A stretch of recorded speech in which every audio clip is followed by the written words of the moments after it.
Bolstered by evidence that teachers are the most important factor affecting student achievement, there's been a flurry of efforts over the last decade to try to identify what makes an effective teacher. And so some of those measures have been things like value added, like the EVA system here in North Carolina, but there have been a slew of other measures that states and districts have used to try to identify teacher effectiveness. Can you talk about what we've learned from state and local efforts to try to identify measures that are valid, reliable, that show differentiation between teachers? And as you weigh in, can you talk about where the evidence shows there's particular conditions that need to be in place to ensure that reliability and validity? So are there a lot of questions like that? That's the whole thing. You want to kick it off? I'll get it started, yeah. Let me start by just taking a step backwards and making clear, and it may be something that everybody here knows, as Johnny mentioned, teachers are the single most important factor that influence student outcomes in schools.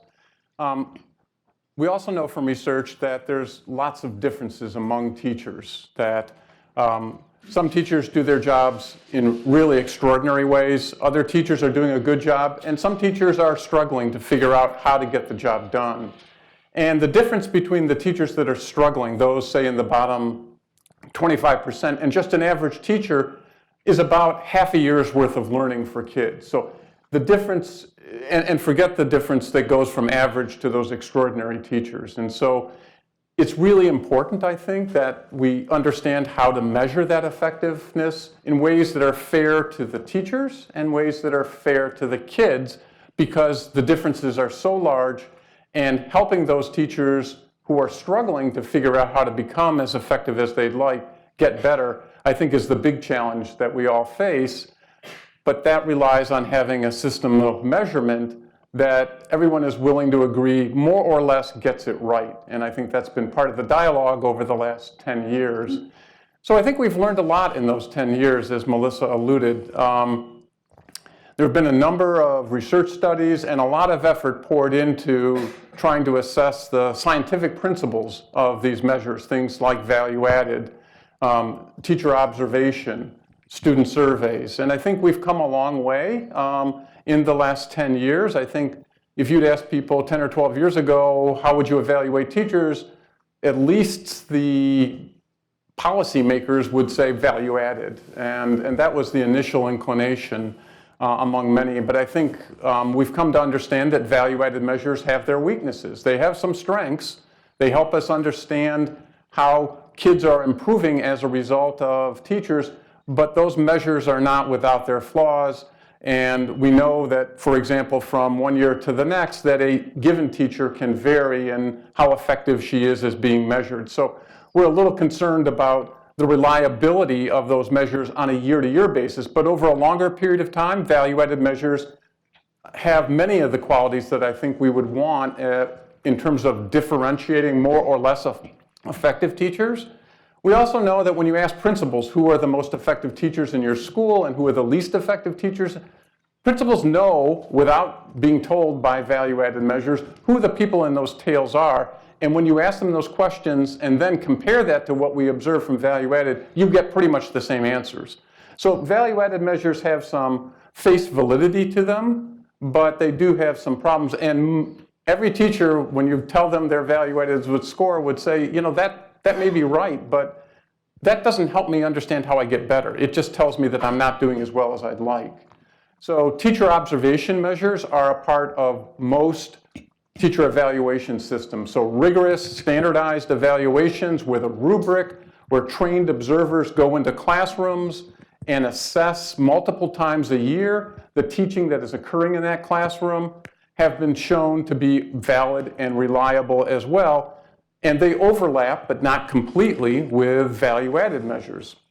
And as a result, we think we might be learning something in addition to value-added from the observation protocols. But doing that well on a consistent basis is challenging and requires lots of focus on implementation. So if you look across the country, almost every state has a teacher evaluation system, and almost every one of those includes some measure of teacher outcomes. Not all, most do, but almost every one does include a teacher observation measure. And I think the challenge with teacher observation measures is the differentiation. Principals find it challenging over time to differentiate in those kinds of settings, which involve both usually observation, but also feedback. Here's what I observed in your classroom. Here's what you need to do to get better.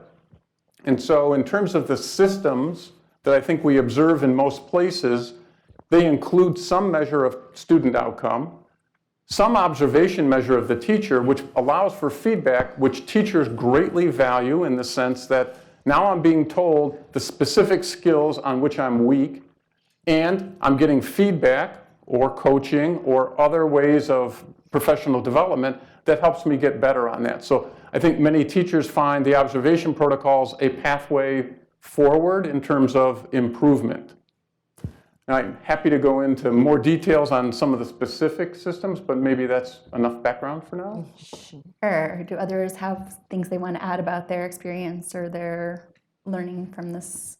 That was a great primer, by the way. Yeah. The one thing I would add is you have both mentioned, actually all three of you have mentioned that the teacher is the #1 in-school factor that moves student achievement. But the little known stat that we don't usually say is that the principal is the #2 most important factor. And I was really appreciative that you mentioned on the observation front, as we think about that particular measure, that the principal certification, that's what I call it in my organization, that they are a valid observer of the particular indicators or criteria is critical. And so I just want to mention that in a multi-measure system is essential. A multi-measure system that has a variety of indicators is the most important way to gain teacher trust because there's no one perfect measure. So having a system with that observational piece with the principal certified as an observer who can actually create that differentiation, has inter-rater reliability with other observers, is going to help build trust with your faculty. So not forgetting that. The other item that I would mention besides multi-measure and the importance of the principal piece of this is to also ensure that those other measures that you include in that multi-measure has been vetted by teachers. Teacher leaders are involved in that process, so there is an understanding of what it is. Because a lot of times value added in our state, TVOS, it's the black box. It's that statistics in the box that nobody understands. They can appreciate what that outcome measure is, and they can understand that it's part of this system. But if they don't understand what those other measures are, how you're getting there, then it becomes the lightning rod. So you ultimately need a conversation around all the different measures. How do they come to be? And teachers need to be at the table in those conversations, particularly teacher leaders, people who are valued as instructional coaches. They have been advocates for teachers in their buildings. They ultimately understand the different components, and they're brought to the table with the idea that you're going to be representing the teacher voice in these conversations. Good. So I'll add two things. So the first is just thinking about, also to echo Candice, this issue of the implementation piece and thinking about what we've learned over the past decade or so about how difficult the actual implementation is and just moving some of these measures from the lab, so to speak, out to the classroom and out to the district. And I think we now know a lot, or much more that we used to know, about how implementation, things can get lost in the sauce, and it can get us far away from the goals that we originally set out with. So for example, you can think about the ways in which particular systems might have unintended consequences around things like diversity, around things like retention. And so as we move forward, we have to keep those things in mind. Do you have a specific example around the sort of unintended consequences around things like diversity, or is there specific evidence that you want to bring to bear? Or well, sure. I mean, there's tons of evidence around sort of the importance of diverse teachers. But I recently read a paper that was just basically talking about how in states where they implemented particular types of reforms around teacher evaluation, it became more difficult to fulfill or to fill jobs at high needs and hard to staff schools. And so as we're having this conversation, those are some of the things that we should keep sort of in the back of our mind. Mm-hmm. And so I heard you talk a bit about the importance of, principal certification, or, whoever the evaluator observer is, ensuring that they're, a valid and reliable observer. But what does that actually entail? I think the data show in a lot of states and districts that most teachers are rated effective or higher. And so, are we currently doing a good job of that? And if not, why not? And what needs to be done to make that happen? Yeah, I'll jump in, and then I'd love to give, I'm sure James has some other great examples. So in the organization that I currently, don't do that, don't hit that. Remember, don't hit that. And in the organization that I currently serve as the leader, we have been doing this work for 20 years. We started about 20 years ago at NIET, the National Institute for Excellence in Teaching, actually helping districts, not states, but districts set up essentially the TAP system. It's the Teacher and Student Advancement System. And in the TAP system, we help create what would be common understanding of criteria around what good instruction looks like. So a common instructional framework, K-12 standards, rubric, whatever you want to call it, it's the definition of good teaching with all the criteria. And then how do principals ultimately understand that, because they are typically the ones doing the observation and giving the feedback and coaching. And so to do that, teachers are implementing, but what are the principals doing? Well, what we found is they had to actually be coached themselves, see video or actual classrooms of instruction at different levels. What's a level 5? What's a level 3? What's proficient? What's below level? And you had to help principals or assistant principals differentiate around what do these indicators mean. If you want to see a teacher give good academic feedback to a student, they actually have to feel what that's like. Because if not, they're going to go in and say, well, that teacher's implementing the curriculum, the kids are sitting still, there's not a massacre happening in here, so I'm feeling good about things, right? But that's not good instruction necessarily. That's not the implementation of the curriculum as it was designed. And so that level of detail around coaching and some type of online tool that has video libraries around different indicators within different content areas and grade levels was critical. So that's what we did, design that, create that, and then worked with districts to have their principals or any observer actually certified every year by literally they take a test. So they go through coaching and go through video modules themselves, and the test certifies whether they actually are hitting what the national certifiers actually said that lesson should look like. So they watch a video of the full lesson, they score it on every indicator, and if they're 1 or 2 off, actually 1 off, then they don't get certified on those indicators, and then they don't get certified on the whole thing, and now they have to retake. So they have to retake the module, go through coaching, and so people fail, observers fail, and they would actually have to go through the process of being retaught. Mm-hmm. That is a critical piece, and it was, interestingly enough, NIET was the rubric that the state of Tennessee adopted. It was the very first time NIET said, we're actually going to let a full state adopt the rubric, because this had been district by district. And so the state of Tennessee, now 10 years ago, actually started the process of doing exactly what I just described to you across an entire state, where now every principal, every observer is actually going through that same process at a state level. With state level feedback, support, and professional learning. So I share that it is possible. People say, what, you can't do that at scale. Like, I can see doing that at a school level, or I can see doing that at a district level. No, you can actually do that at a state level. And the scale can be actually a benefit to you, because it brings in efficiencies in how you think about professional learning, how you talk about what your data looks like, and where are we weak. We would find in Tennessee, wow, as a state, we're really weak in deep questioning. So problem solving and thinking at a deep level for our students was really weak, because our teacher questions were weak. And so we knew as a state we needed to do more things around professional learning, bring in vendors and partners who could do that well. And so our RFPs looked different. It elevated that piece. Or the professional learning that we provided by the state was different because of that. So I couldn't say more about the scale can actually be a benefit to you when you think about it for professional learning purposes. What would you add?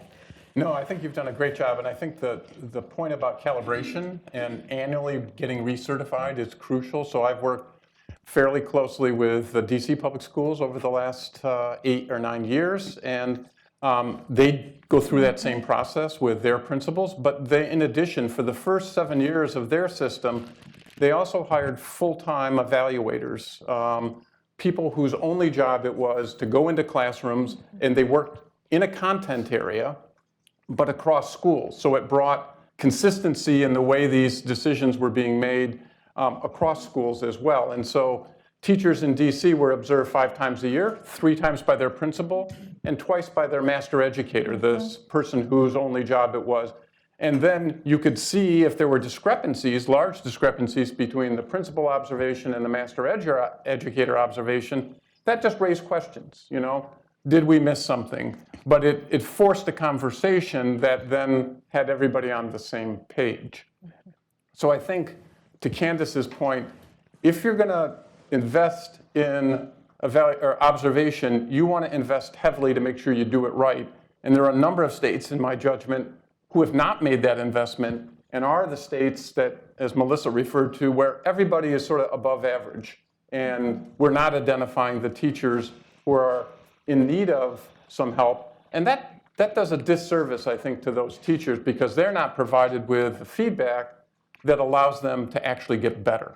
And Melissa, I would add, I mean, folks that ask me in Tennessee, so what did your observation data look like before you went to a multi-measure system, really calibrated, did this enter reliability, increase the level of what you were looking for in the classroom? Well, I mean, it was like 99% were top level, like above proficient. And you can't say that 99% of teachers are above proficient when, you know, we actually had only 30% of kids proficient in math and reading at that time, right? Something doesn't jive.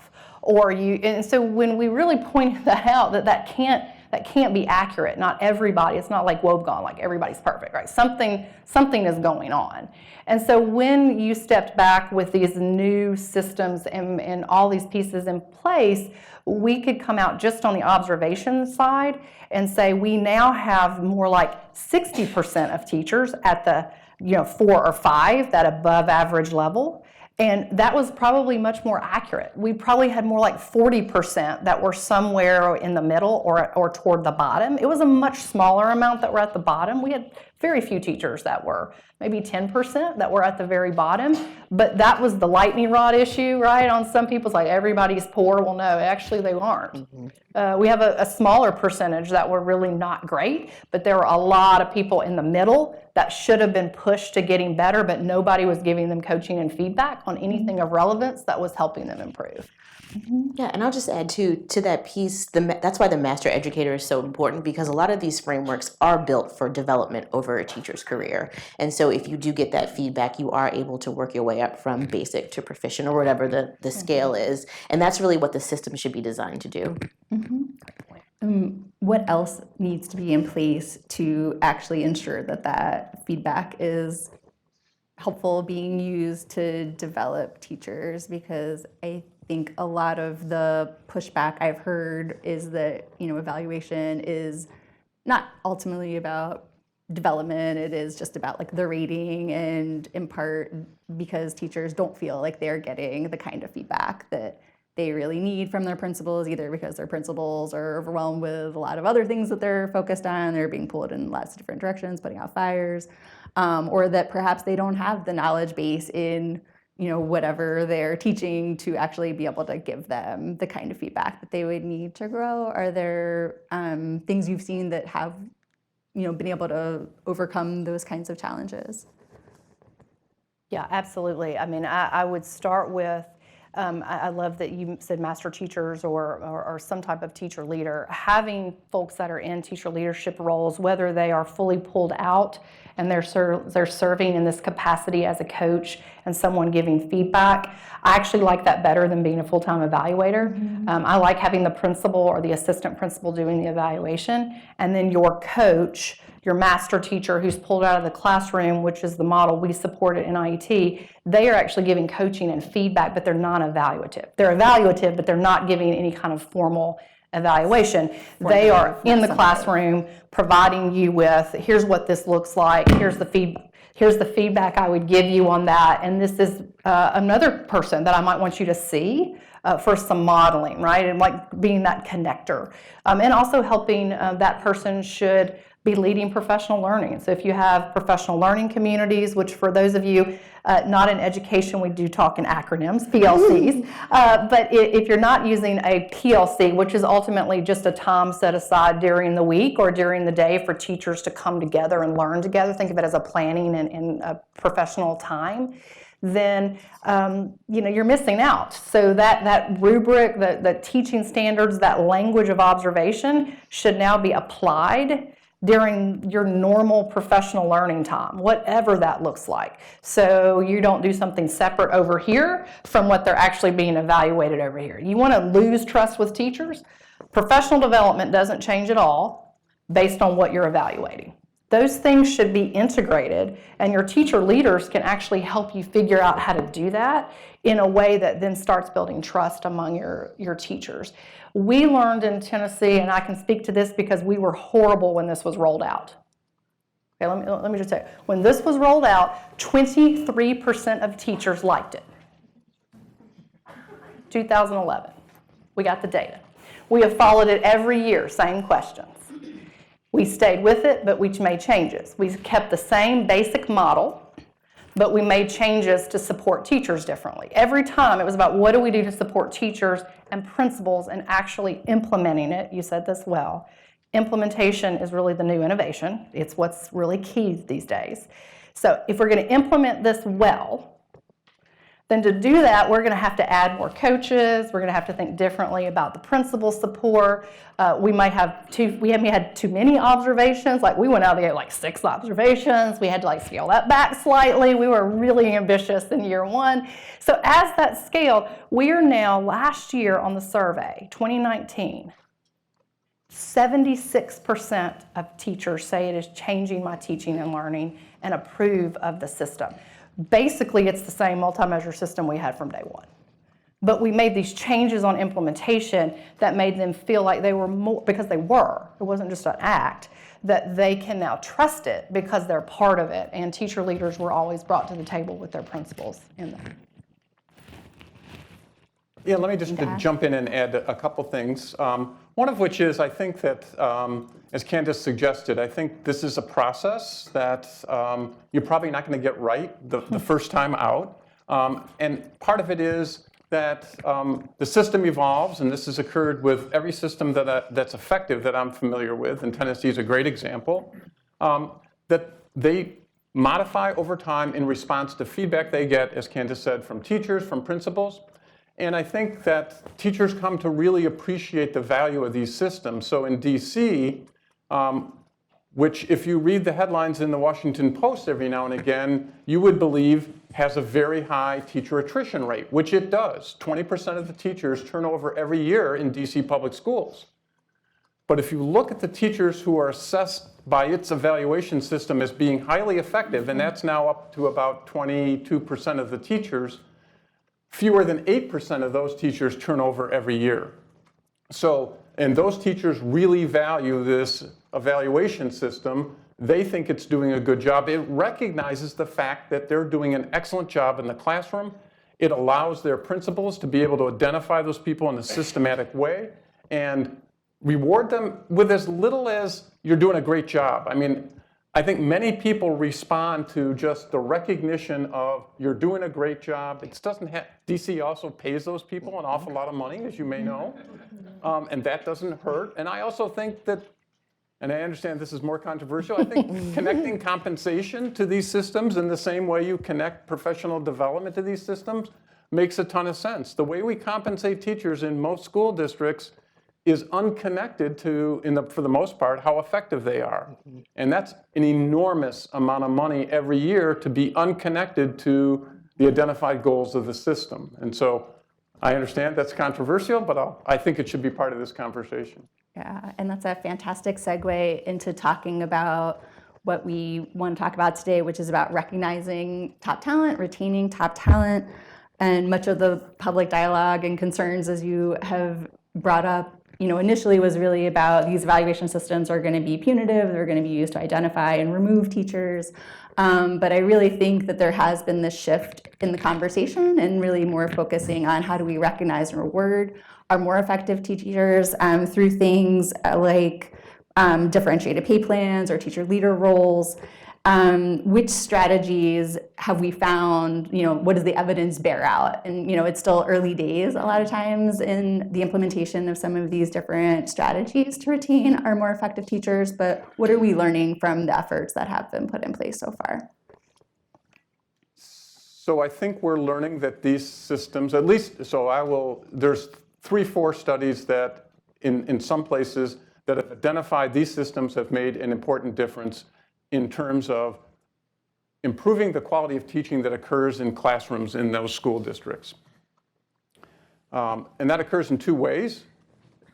To Melissa's point, DC is probably the poster child for, and Michelle Reed didn't do any big service to the whole teacher evaluation effort. For those of you that may recall her cover on Time Magazine, or the fact that she actually fired a principal on 60 Minutes in real time. DC fires fewer than 2% of its teachers. It is a small part of what goes on there. Most of those teachers are getting better and progressing through that system in a way where they're not subject to dismissal. And DC is using financial incentives, compensation for teachers, in ways to attract their most talented teachers to the schools with the most disadvantaged kids. Those bonuses that you hear about are virtually only available in high poverty schools in DC. If you're teaching in a low poverty school, you are ineligible for any big bonus, no matter how good you are. And so that's a transition that system underwent since its inception. So I think, and there's increasing evidence that those things are making a difference. I will say that there are also studies that are done in other places that find teacher evaluation has had no effect. There was a study about 1.5 years ago that got a lot of airplay that was funded by the Gates Foundation that found that teacher evaluation in 5 school districts didn't make a difference. A small part of that study also said, and you know what, they didn't really implement teacher evaluation all that well. So it gets back to the point that was made earlier by Constance and Candice. If you're going to do this, but not really implement it well, then you can't expect it to have much of an effect. Yeah, and I'll add too, with the DC context, they've also learned a lot using sort of the value add and the teacher evaluation system to think about hiring. And so they've done some things around trying to centralize hiring, not making it mandated, but being able to say, we're going to screen candidates for you and then present to you some top tier candidates by whatever sort of standards they have. And they found that screening does produce teachers who are more effective, but then that principals were not necessarily sort of mimicking that hiring behavior when they were making decisions outside of that sort of preferred candidate list. And so some of this is just really sort of translating some of the information that we know into people's sort of behaviors and sort of changing very long-standing practices. So we can do all these things to sort of identify effective teachers, but we know that principals do a lot of the decision making. And so we have to sort of make that connection between here are the things that we think matter from research, from the experience that we have, and then actually get the behaviors to change. So there's some connections there around this implementation piece that we should continue to think about. And I would add that pay for performance, there's so many terms that are just, they're negative. You probably shouldn't use them. It'll be an issue. But the idea of creating a goal of what are you wanting, and then backward mapping that into what are the levers that you have, either as a district superintendent, a state superintendent, school board member, to actually get there, usually involves money, some kind of strategic use of compensation or resources. And so I would say starting from a different frame of reference, if you are trying to attract, retain, or promote effective teaching and teachers, then how do you think about resources, and how does compensation then fit in with that? So I'm going to take out of the urban context because the vast majority, I have done that 3 times now. The vast majority of my experiences have been in rural Tennessee. Okay, so rural Tennessee, or a lot of our partnerships at NIET are across rural districts in Texas and Louisiana and across Indiana and across the country. And what we find is that paying in a small to moderate sized district, paying for effective teaching, like paying bonuses, can be very effective. But it also could be counterproductive, depending on the culture and what that particular community is trying to promote. So for instance, almost all of our partners across the country actually do have strategic compensation. Some are paying bonuses or extra money for people who are taking on those teacher leader roles that I just talked about. That's what they've strategized. They want teacher pathways, like teachers who take on new roles to keep them connected to teaching and not lose them from the profession because they don't have an administrative role for them, and maybe this teacher doesn't even want an administrative role. They want to be connected to teachers, they want to promote effective teaching, and so putting them in a role that now gets compensated well. We have mentor teachers and then master teachers, so they move up. And then they become a pipeline. If you do have an administrative opening, then you've got this fantastic instructional leader who's ready for that. Or if they never want to become an administrator, you now have this great instructional leader who stays connected to the classroom. So they're being paid strategically for those roles. You could also pay for effective teaching. That has to be well defined, okay? If you're a level 5 through this multi-measure system, that's going to be a $5,000 bonus. That's going to get paid out at X time. This is your baseline. We're going to roll into this over a 3-year period. You hear what I'm saying? It is an implementation moment. You can't just say, we're going to start this evaluation, to the point made earlier. Implementation's poor. You start it, not everybody's on the same page. They don't know the rules. Trust is lost because you didn't have the principals all up to speed. You got a $5,000 bonus. You didn't get anything. You got a $2,000 bonus. Trust is now ruined, and everything you hoped to gain because it was not rolled out appropriately is now lost. So we have, with our partners, start with a baseline year where you're just getting everybody on the same page with what our expectations are. And let's get a baseline where the principals, observers are all on the same page. We're really looking at coaching and inter-rater reliability. Then you're rolling into the next year where you may have some level of implementation where they're actually getting bonuses. But it's really clear what you're getting at what level. And I have worked with districts where they say, well, I don't know, in our budget, we might give bonuses, we might not. I'm like, no. You either pick you are or you're not. Because as soon as you say, we're going to do all of this work to have more effective teaching, and then you don't have enough money to give the bonus, again, you've lost trust. So you've got to jump into this with eyes wide open. This is what I'm trying to get to, and implementation needs to be paramount in terms of the rollout, particularly of the bonus side, and how you strategically make sure you define effectiveness. Texas is a great one for you to be watching right now. They had House Bill 3 passed, which puts a buku amount of money into compensation for teachers, particularly for differentiation for effective teachers. And so an effective teacher can make in Texas up to $32,000 more. Oh.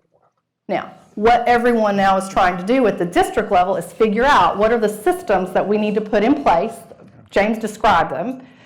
It was similar to what we did in Tennessee. What are those systems that you have to put in place to define effectiveness, to get a baseline of everybody on the same page, and then create an implementation moment where everybody's moving toward it. But you're not the only state, right, that's dealing with everybody is. We're all trying to figure this out, but there's so many lessons learned now from whether districts have done it or states have now moved toward it. And when it didn't work and people rolled it back, it had everything to do with implementation.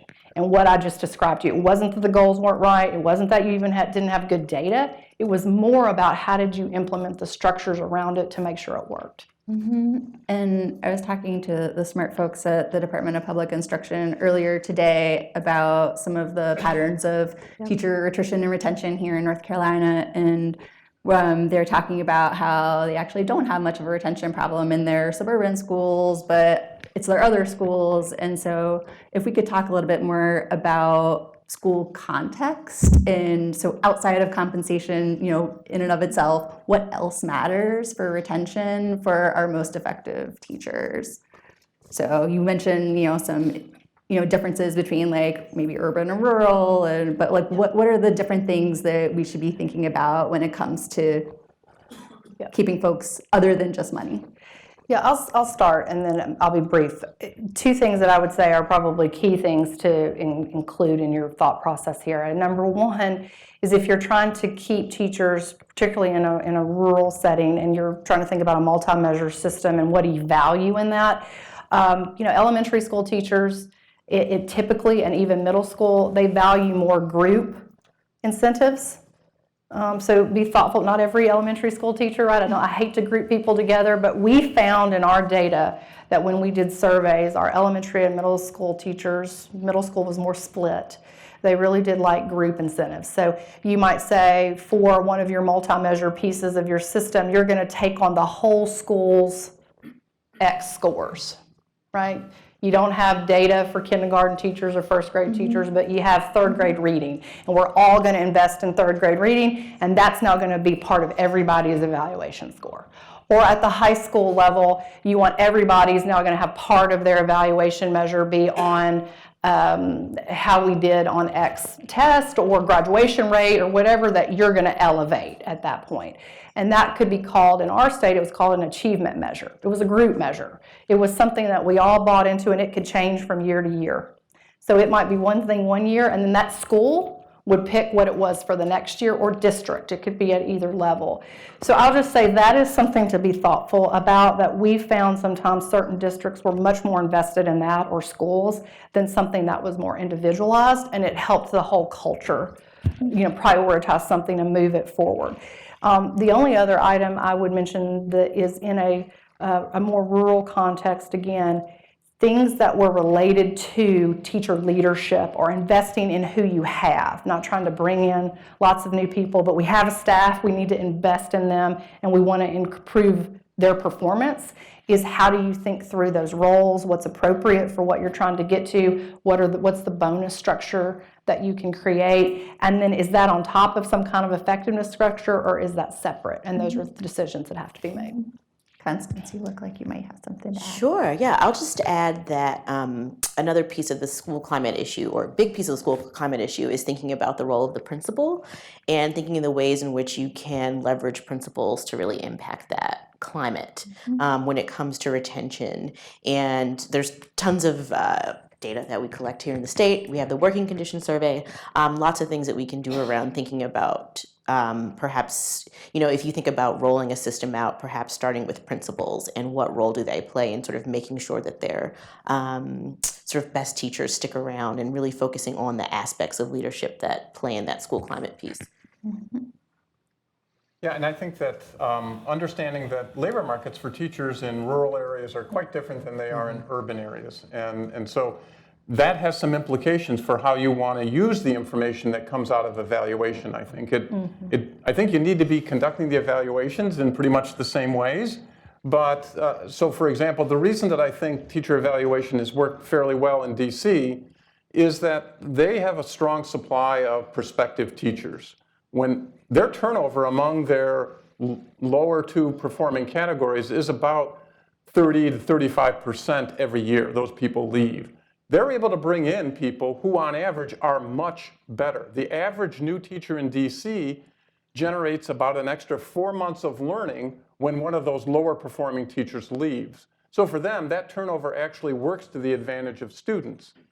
My guess is, and I know from some limited experience, you're not going to get the same dynamic in many rural areas. There isn't that same population of prospective teachers. And so then I think it gets back to the points that have been made, that you want to think about how you use the information from evaluation to help those people get better, and that you're there to support them and help them improve. Now, if at the end of the day they can't improve, well, maybe 1 or 2% of your teachers need to find a different career path, but most people can get better. And I think the vastly underused information in all systems, whether it's rural or urban, from the evaluation is the recognition for the people who are doing a great job. They want to understand that they know they're doing a great job Most of the principals know they're doing a good job, and it's good for them to be told that in some public way that recognizes that good work, not in a way of diminishing anybody else, but of saying, here are the things we value, and these people are doing a great job for us. I think that goes a long way in terms of school climate, but too few principals, I think, take the opportunity because their jobs are overwhelmed with responsibilities, but don't have the opportunities or don't take the opportunities to recognize that excellence. So clearly district and school leaders are kind of on the front lines of teacher retention, but state policies can also play a role, things like licensure, renewal, and advancement policies. So do you believe that state policies around license renewal and advancement should include effectiveness as part of, as a factor? And if so, why? And if not, why not? And if there are sort of smart approaches to doing it versus ones that might not make so much sense. Well, I'm smiling because it did not go well in our state. So I was just reflecting on that moment. That was actually before I was commissioner. The former commissioner attempted to move forward. We had just gone through a lot of changes with our system, brought in a new evaluation system, brought in new observation tools, brought in new expectations. Districts had to think about strategic compensation in a differentiated way, and they were all expected to turn in new plans. So think about all the changes that had happened over a really short period of time, and it was right on the heels of that. So this is, policymakers don't do this. Right on the heels of that, without that actually taking hold yet, it was, oh, well, no, we got a moment, and it was a moment. It was probably the one and only moment we had, but it passed not so well. That moment came where let's actually now take to the state board where you cannot advance your license unless you are a level 4 or 5 over a period of time, like a 3-year period. And obviously that did not go well. It died with the state board. It didn't get much further than that in conversation. And in reflecting on that, because we thought about reviving it multiple times after that and brought people together, stakeholders, and really tried to talk about, was that the right path forward? And this is where we came to, and I think this is right, as someone who was a dean of a college of education and recommended people for licensure a lot before I became commissioner, I know that licensure is minimal expectations. It just is. And unless we change licensure, which, by the way, we could, if you changed licensure, then maybe this would make more sense. But if licensure is minimal expectations and you bring in a teacher, and I say that because it's usually you pass a certain test, you graduate, you get through student teaching or your internship, right? And different universities have different levels of rigor and quality around that, okay? So I would be for also differentiating universities and programs around how well they're preparing teachers based on data, okay? So we do that in our state too. But I say that to say, when you get then a teacher in the classroom, you have a teacher who has hit a level of minimum expectations in their first year. Again, but they're going to be at different levels depending on how they were prepared. And it is better to take them and try to give in-service training, a really good observation and feedback process, content professional learning that's related to that, and help bring them up. As opposed to then layering on top of that, well, now you need to hit X level of effectiveness in a very short period of time, 2 or 3 years. That's actually a pretty short period of time when, again, you've come in hopefully at a proficient level, maybe not, and you're trying to be improved. Our preference then as a state was we moved to, let's create micro-credentials, which are essentially small credentials that we said, this is our priority, these are our priorities as a state. You could do this at the district level. And with these priorities, we want you to have this level of competence from a performance perspective. You need this knowledge and skills base, but you also need to be able to perform. And I say that in questioning, whatever your issues are, literacy, wherever you're trying to go. You create these micro-credentials and you help build them up through those micro-credentials. And then as they stack micro-credentials, then that could be used for relicensure. So you're seeing them go through a process that's building their skill set and their ability to perform in that skill set. We prefer to go that direction. It builds to relicensure as opposed to you got to be a level 4 or 5 by X year, not knowing where they started. and not 100% being able to control all the professional learning they were going to be able to get inside the district. And for those of you who might not be in the weeds of teacher professional development, micro-credentials are sort of a new burgeoning approach to trying to have teachers demonstrate competency in like a very specific, discrete skill or typically a skill. And so it's typically like a online portfolio or assessment that they're doing to do that. So just so you have a sense of kind of that it's a more competency-driven approach as opposed to some other kinds of professional learning. Yeah, so we had developed in our state competencies, or micro-credentials around 4 competencies. And those 4 competencies were related to our teacher rubric. And we said, okay, we want you to actually improve in these 4 competencies. And we started with a pilot and had teachers do it. They had to actually do it and get feedback on it and improve. And then when they showed the evidence that they had hit basically mastery in that, then they received essentially an online badge, if you will, saying that you have this credential in X competency. And then as you stacked those and improved over time, that would then lead to relicensure. So that's a very different model than saying you just need to hit a particular number at a certain time. Do others have thoughts? I've got a question maybe to throw out to the group. So when you look at, and Candice sort of alluded to this, when you look at the distribution of entering teachers in terms of their performance on some of these effectiveness measures, the differences are potentially huge. And here the difference between the bottom quartile and the top quartile can be as much as a whole year's worth of learning. So some teachers are entering with very weak skills.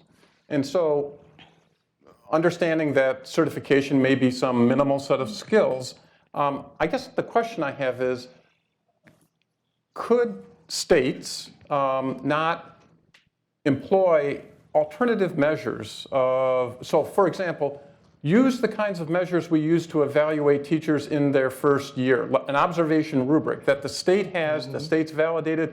Why couldn't that be required of all teacher prep programs in Tennessee? Your teachers have to score at a certain level before we will certify them, as opposed to the kinds of tests that we use now, which I think many people would argue have little to do with what may occur in a classroom. Yeah, I can speak a little bit to that. So I know, for example, in Delaware, they passed something called Senate Bill 51, where basically they added a set of things that the educator prep programs were supposed to do with their students before they were allowed to graduate. So things like tightening up the requirements around who could actually enter into the education programs, around things like exit exams, adding something like the EdTPA or a portfolio exam, and also extending the amount of time that the teacher candidates spent in the classroom. And it was actually met with a lot of pushback because a big piece of it was also data collection and hooking the teacher prep candidates' eventual value add back to the educator prep programs, which is a very controversial thing. But the spirit of that was to think about raising the bar of what it takes to get in the classroom and to adopt more of a medical model. And so I think that has some promise, but I think there's also some drawbacks because a lot of these things that we might use to predict eventual effectiveness themselves also have achievement gaps. And so you might be stifling the numbers of diverse candidates coming through. But I think there's a lot of room for the educator prep programs to start to think a lot about what should it mean for someone to graduate from our program and get licensed in the state. I love that idea, and we have a version of that it was opt-in. So because we were a state that did have the same rubric across all districts, which is unique, you don't typically see that, then programs at the higher ed level could opt in to actually using that rubric as the rubric for their program, and we do have programs that are doing that, and they backward map those indicators into their coursework. So again, opt-in, it wasn't required, again, because you want to have some choice at the higher ed level, but I actually love the idea of requiring. We weren't able to push it that far, but they were, again, because of scale. Again, there's efficiencies of scale. They were able to come to all the professional learning and training that the K-12 folks came to, and that's great learning, to have them all in the same room together, learning together.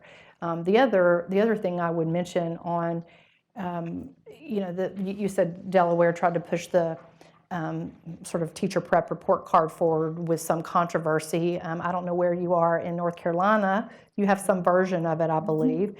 We have a version of it in Tennessee as well. We, a couple of years ago, changed some of our indicators to try to promote things that we wanted teacher prep to do. And so instead of it all being about value added and your scores, which there's an element of it, it was, well, we actually want you to recruit more diverse candidates into the profession because our data in our state was so bad. Right, we just don't have, we have a student body demographics that was really changing. With ethnic diversity had really changed in our state in many places, but the teaching force primarily looked the same as it had for years. And so we put that as an element on the report card and gave them some points on that report card to say if you actually increase, it was based on growth. If you take what you currently have and grow it, where you're actually growing more students in and recruiting them in, then you're going to actually get extra points. And so it has changed behavior. And so remembering that your report card doesn't always have to be about the value-added thing, which is the lightning rod. It can be about pushing other things that you want to promote. And we gave very tiny, I mean, it was like $5,000 innovation grants to actually plan for how you're going to do that. And I mean, you would thought these universities had won like, $1 million, but it was like a small grant and universities loved it to actually say, we won this from the state and now we're going to promote, more work around diversity and recruiting diverse candidates in the program. And by the way, keeping them there and graduating, it wasn't about just recruiting, it was did they leave as candidates well prepared for the work they're being asked to do with a lot of times extra advising and coaching because they were bringing in candidates that may have never thought about being a teacher before. Yeah, I guess the other thing that I mentioned in this context, because I think this certification issue is huge, right? Because the graduates of teacher ed programs don't go to a random set of schools. The novice teachers are overrepresented in the disadvantaged schools. And so if you've got people who are not performing well, they are more than likely to end up in disadvantaged schools. So this is, I think, hugely important. And the other piece that I think there's increasing evidence around is the student teaching experience, the clinical experience. I think we're gaining a lot more information that programs that do that well have candidates who do a good job when they start. I mean, that just is sort of common sense. If you've had a great experience as a student teacher, you've learned how to do a complicated job, or at least you've begun to learn how to do that job well, as opposed to some teacher ed programs that I'm familiar with, have a number of candidates and they just say, good luck finding a student teaching job, let us know where you are, and report back, as opposed to being intimately involved in what that clinical experience looks like and making sure their candidates are getting the kind of practice on skills and feedback from their supervising or coordinating teacher that will help them get better. And so I think this is a way that states could be more actively engaged in something we have research and evidence around. Yeah, and I'll add too, with the clinical piece, it's also super important for diversity, right? Yeah. Even sort of given the existing workforce that we have, it's a good way for them to be able to sort of work with kids of all types. And it could also fulfill other needs like thinking about special education teachers and just other ways to diversify those experiences so that, sort of all teachers are prepared to teach all kids. That's a great point. Thank you for adding that. And so as we think about measuring teacher effectiveness, not just for, perhaps ongoing retention purposes, but for career advancement. So we talked about the importance of sort of offering these, pathways that are not just to say, becoming a school leader, but to sort of keep teachers in the profession by offering them other types of advancement opportunities. Do you think that we should be measuring teacher effectiveness for that advanced role differently than just for sort of ongoing tenure as a teacher? And if so, what other kinds of measures should we be incorporating into that assessment of effectiveness, and how should we measure those things? That's a great question. Yeah, I mean, I'll start because we did have a varying rubrics or look for. So if you have one common rubric for your teachers, so for your teacher observation and evaluation and feedback, do you have differentiation for the school counselor or the media specialist or the instructional coach? right? The teacher leader or the principal? And the answer should be yes. Like they have some common base that everybody is familiar with in terms of language, but maybe look-fors for your media specialist or your instructional coach is different. And so as you go into that rubric and give them feedback, it's very specialized to what their role is. So I highly agree with that, and we found that to be very successful. And where we had not put those out fast enough, they wanted them, right? Because they want to be evaluated and given feedback on their specific role.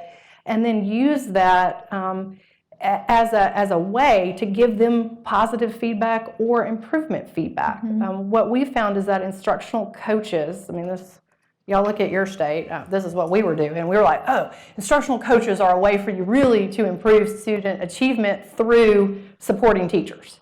So everybody like hired an instructional coach, or you've seen it, everybody hires a literacy coach, everybody hires a math coach. It's like that, the academic coach. Now that's the new thing. But then they were named and they have no goals.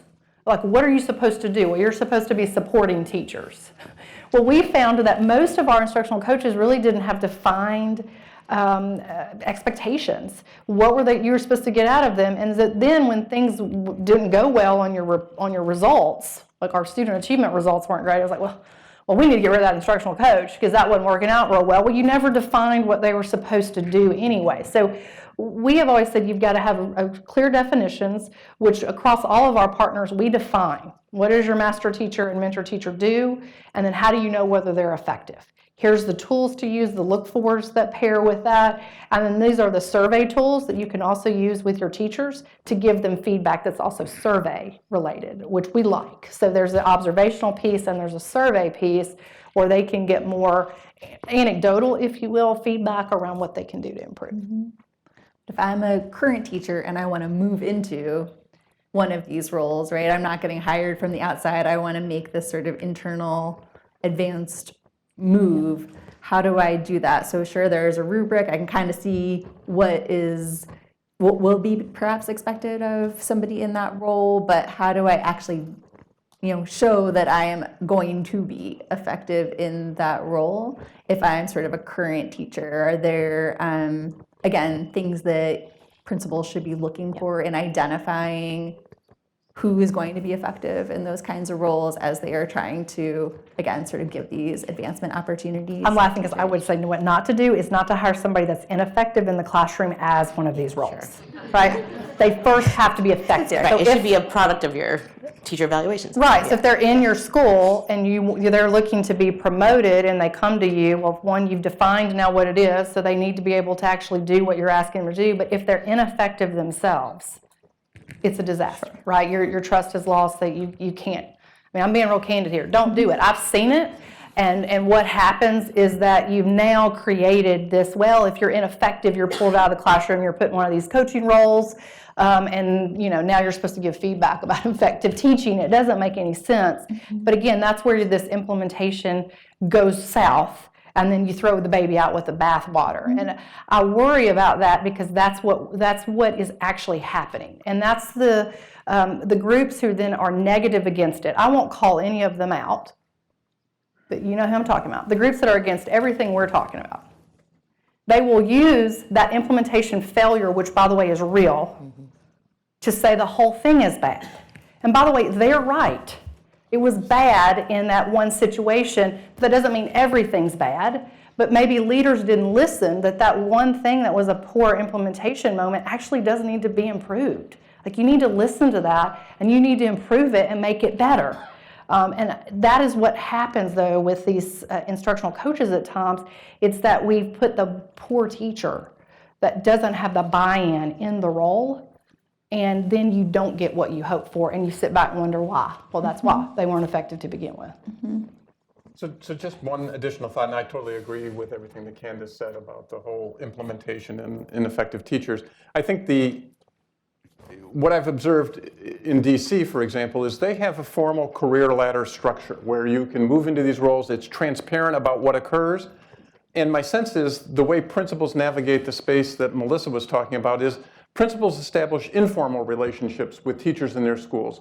they pair two teachers, and one is intended to mentor the other. So it's not a formal part of what's occurring as professional development. It's an informal relationship that takes advantage of the evaluation system to pair two teachers in a way that could be productive for both of them. It gives the principal an opportunity to observe how that mentor teacher performs in that role as a way of vetting them before they get put into a higher stakes named coaching category. And it's a process by which people can advance. And if it didn't work out, the stakes are lower, the person goes back, mentor relationship is over, and you're not stuck with the whole going south problem that Candice described. So we're almost out of time. I want to just, certainly as we sort of reflect back on the efforts over the last decade, there are some clear hurdles, but also some clear benefits that sort of caution us from throwing the baby out with the bathwater, as Candice said. So, just quickly, if you could each just say sort of, your key takeaway from what you've learned over the past decade that we should absolutely keep at the forefront of our minds as we're sort of looking forward for what we should be doing next. Yeah, I would say thinking about diversity doesn't mean you have to undermine quality. I think we can sort of achieve both goals of having a high quality workforce that is also diverse and well prepared to teach lots of different types of kids. Great. Gosh, I have so many lessons learned. Top 3. I know, so many lessons learned. I'm going to say 2, okay? So one is having the common tool, common language, and trying to do more to get that at scale, I think was a success for us. I would point to that and say, wow, that has really led to a lot of other success points that we've been able to push toward as a state. And if we had not had that, and by the way, the depth of the tool, it actually lent itself to coaching and feedback, and it lent itself to improvement. Some tools are bad, so that was important. We had a really strong tool, and it lent itself to that coaching and feedback, which is actually what this is all about. It wasn't about evaluation. It was about coaching and feedback and improving. The other is something James said that as he was talking, I was reflecting on even more, that alignment between higher education or teacher prep and what you're doing as that first-year teacher in the district. Critical. We don't talk about that near enough, but the data he quoted is powerful, so don't forget it. You have teachers from different programs that are, literally, they are not improving student growth at the level that the person that went to X university next door is by a year's worth of growth. That's dramatic. And think about that if that was your child. So that alignment across what's the district expecting and what's actually happening in teacher prep and creating the tools and the pipeline to get there has to be a national conversation, number one. But North Carolina should lead that conversation because it's going to be a critical part of how you're going to get the growth that I know you want as a state. Yeah, I'd say 2 things, and I think it's really a summary of much of what's been said over the last hour. I'd say the first is teacher evaluation done well works well. It can fail, as Candice said a minute ago, and it fails most often because of bad implementation, lack of focus and consistent priorities around implementation. But I think we got enough evidence that done well, it can have powerful results for both teachers and kids. The second thing I'd say is that, from my perspective, teacher evaluation is the foundation on which you can build many other things. Mentoring programs, professional development programs, compensation if you want to go there, retention of effective teachers, creating the buy-in among the whole teaching workforce that makes a more robust school, a more robust school district. And so I think that can all begin with a trusted teacher evaluation system that differentiates in ways that everybody recognizes is accurate. Thank you so much to all of you for this really stimulating discussion. I'm excited to now turn it over to Cherelle Sanders. She is an exceptional North Carolina teacher leader from Martin Millennium Academy in Tarboro, and I'm excited to hear her reflections and takeaways as well. Good evening, everyone. I just want to start off saying, I always say this, that large crowds make me nervous, but I like that encouragement, so I'm looking for some smiling faces. So when I look around, I'm like, yes, okay. Hi, Hannah. But I'm excited to be here and to be in my current position as a multi-classroom leader. And the multi-classroom leader is one of those advanced teaching roles that Candice was speaking of. And in this position, and I'm glad, James, that you also brought this up, there is a lot of money involved, the extra pay, and that is definitely a big deal. I like to spend money. But to me, it's not as big a deal as being recognized for working hard, for being a great teacher, for being an effective teacher. And again, we're going to hear that word several times, but being an effective teacher, again, is important. What I thrive on is the fact that in order to become a multi-classroom leader, I had to demonstrate that I was effective. And that wasn't just after 1 year, that was after multiple years and after a strenuous interview process. And the fact that other people know that I'm in this role is a reward to me. And in my advanced teaching role, I really started to think about what does it mean to be an effective teacher? And I also think about why I continue to be a multi-classroom leader. I have a 5-year-old. Her name is Olivia, and she's ready to start school. I'm ready for her to start school. But when she goes to school, I want someone who's going to meet her needs. I would like to know that an effective teacher is going to be in front of her. I never really got why parents wanted their child to have a certain teacher. But as I've been in the classroom, I know why. They want the best for their child, just like I want the best for Olivia. And this brings me to a quote by Paul Bambrick-Centoyo, where essentially he talks about the risk we pose when we put new teachers in front of students. I think the same applies to teachers who are not yet effective. The quote states, "If we leave the development of new teachers to chance, we're putting a greater than ever proportion of our students at an unacceptable disadvantage." And in my first year in the advanced teaching role, I held on to that quote closely, and here's why. I worked with 4 teachers on my team. 1 teacher was in their 3rd year of teaching, but it was their first year in the content. And then I had 3 brand new teachers. Not only were they brand new to teaching, but they had no formal education in teaching. Unfortunately, this is all too common in schools, especially in more rural areas like Tarboro. And I can hear your oohs. It's alarming, it's scary. But the key thing to remember is that they were getting coached and supported by me.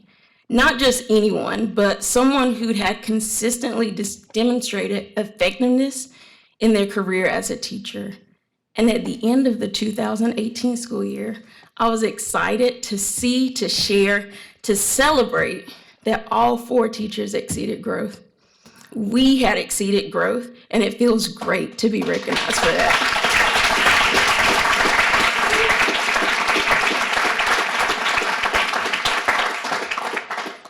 And with that, I am glad I have the opportunity to continue my career in a state that knows what great teaching looks like and has ways for effective teachers to advance in their profession. It's important for educators like me. It's important for beginner teachers just starting their careers. And most of all, it's important for my Olivia. Thank you.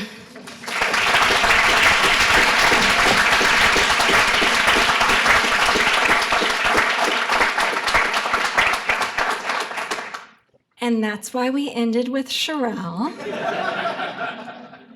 Thank you so much for leaving us with that image of what we're talking about here. It's hard. It's hard to put these systems in place. It takes a lot of work and commitment, but it's worth it. It's worth it for our educators. It's worth it for all of our students across the state. It's worth it for our state's prosperity. I'm Johanna Anderson. I serve as Executive Director of the Belk Foundation. I'm a North Carolina graduate, public school graduate, parent, and advocate. I'm proud to serve in an organization that believes in the power of excellent teachers to transform life trajectories. We believe that we can't leave the supply and access of effective teachers, like Paul Bambrick Santoya said, to chance or, well, it's always been done that way practices. I know you all are thinking of them right now. We need to lean into research, deeply understand lessons from other places, and learn from our most effective teachers like Cherelle, make them part of the process. We need to nurture and build the educator workforce that the children of our state deserve. Please know that the Belk Foundation is ready and willing partner in this work. We don't have the answers, but we have a pretty sweet list of experts who will answer our calls. Our only agenda is this: increase the odds that students who are low income and or of color are more likely to be taught by highly effective teachers. It is their difference maker. On behalf of the board and staff, I'd like to thank you for attending this conversation. Knowing that I am between you and the adult beverages, I will end by thanking you and reminding you that we have educators with us today. Please seek them out and start the conversation with this one simple question: what do you need to be successful? Thank you.